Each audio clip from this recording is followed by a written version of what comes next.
Judges chapter 19. And it came to pass in those days, when there was no king in Israel, that there was a certain Levite sojourning on the side of Mount Ephraim, who took to him a concubine out of Bethlehem, Judah. And his concubine played the whore against him, and went away from him unto her father's house to Bethlehem, Judah, and was there 4 whole months. And her husband arose and went after her to speak friendly unto her, and to bring her again, having her servant with him and a couple of asses. And she brought him into her father's house. And when the father of the damsel saw him, he rejoiced to meet him. And his father-in-law, the damsel's father, retained him, and he abode with him 3 days. So they did eat and drink and lodge there. And it came to pass on the 4th day, when they arose early in the morning, that he rose up to depart.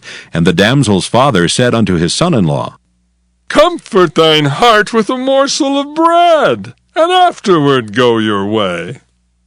And they sat down, and did eat and drink both of them together. For the damsel's father had said unto the man, Be content, I pray thee, and tarry all night, and let thine heart be merry.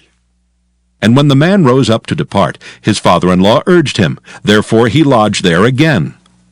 And he arose early in the morning on the 5th day to depart. And the damsel's father said, Comfort thine heart, I pray thee. And they tarried until afternoon, and they did eat both of them. And when the man rose up to depart, he and his concubine and his servant, his father-in-law, the damsel's father, said unto him, Behold, now the day draweth toward evening. I pray you, tarry all night.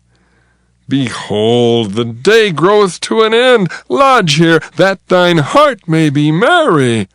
And tomorrow get you early on your way, that thou mayest go home.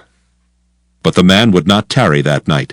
But he rose up and departed, and came over against Jebus, which is Jerusalem. And there were with him 2 asses saddled. His concubine also was with him. And when they were by Jebus, the day was far spent. And the servant said unto his master, Come, I pray thee, and let us turn into this city of the Jebusites, and lodge in it.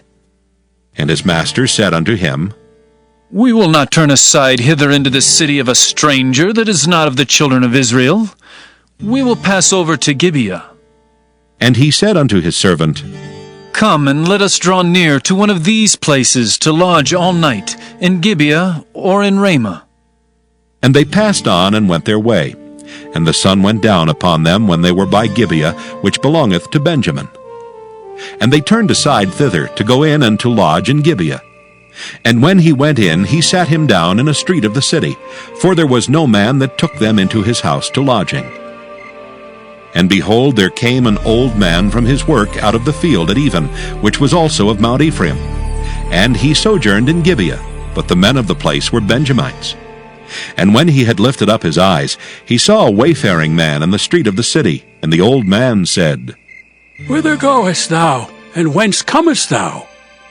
And he said unto him, We are passing from Bethlehem, Judah, toward the side of Mount Ephraim. From thence am I.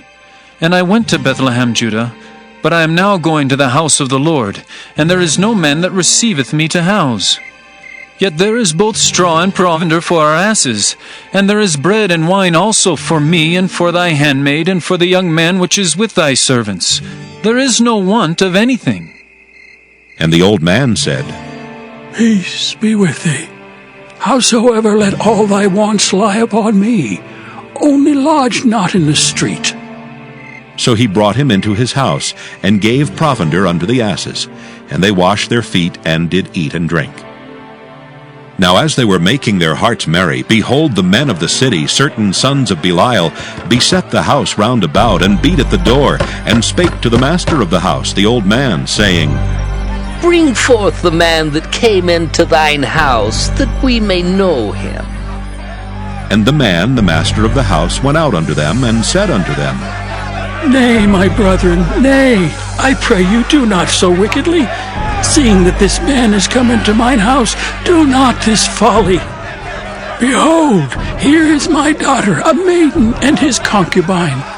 Them I will bring out now, and humble ye them, and do with them what seemeth good unto you.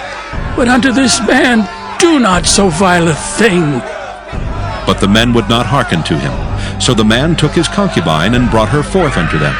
And they knew her and abused her all the night until morning. And when the day began to spring, they let her go.